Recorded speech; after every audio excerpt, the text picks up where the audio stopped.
committee, we're going to talk about rethinking employee resignation. So, a quick introduction. We are young Indonesian human capital enthusiasts with tech and consulting backgrounds. Our mission is to make HR sexy for everyone. So, as HR professionals, what goes through your mind when your high performance resign? It would be like, what? Right? So, let's understand a bit more about the talent landscape in Indonesia.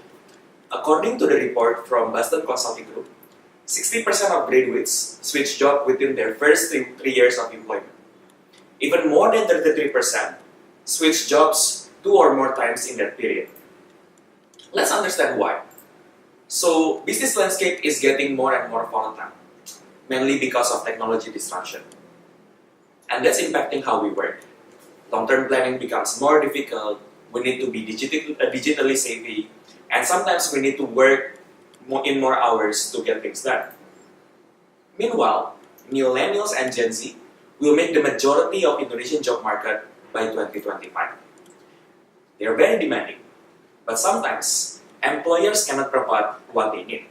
For example, your employees are chasing flexible working hours, but their role obliges them to work at the office. Given how tough internal situation can be, and more options available outside, it's easier for now than ever to make a job switch. There are ways companies can retain their best people. Firstly, giving counter offer. Secondly, giving reassignment. Thirdly, providing other benefit. But some resignations will happen anyway. It's mainly because of 3 reasons. 1, better opportunities elsewhere. 2, pursuing more advanced degree. 3, looking for different working environment. So, what's the alternative? I think we should start considering that employee attrition is a natural occurrence. Though some resignations are inevitable, we can still make the best out of them. The question is how? 3 steps. Firstly, conduct compassionate but effective exit process. 2, analyze the data and act on it. 3, engage your alumni. Let's talk about the first one.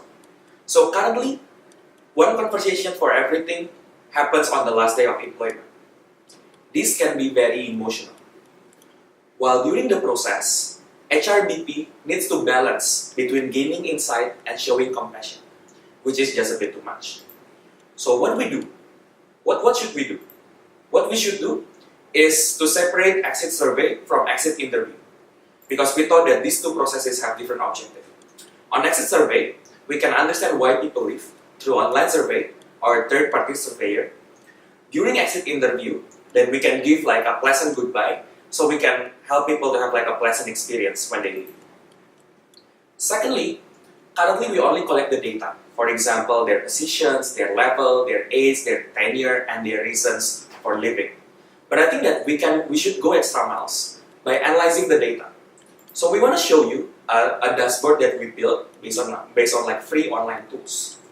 By this dashboard only, we can already know like the number of employees resigning, their age bracket, their level, their reasons. Even we can run like a simple analysis to understand which department suffers from the highest turnover. So, the third thing is that current alumni are not properly engaged. 80% of employees say that their former employers do not have strategy to encourage them to return. So what we should do, perhaps we can learn from McKinsey, that do a very active way to build relationship with the alumni, right? So, what employers will get through this? First and foremost is that we'll help employers to reduce preventable resignation. So, a major US technology company successfully saved up the 3,700 employees and reducing turnover by 25%, while saving $8.4 million because they are leveraging their exit interview process. But secondly, we also think that compared to other generations, millennials have the highest likelihood to return.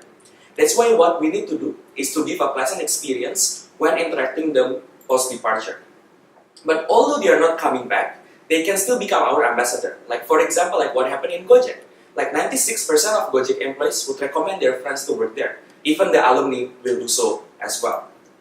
So in the end, let's debunk the myth that employee resignation is a bad thing. With the right mindset, value generation does not end with their employment. Thank you.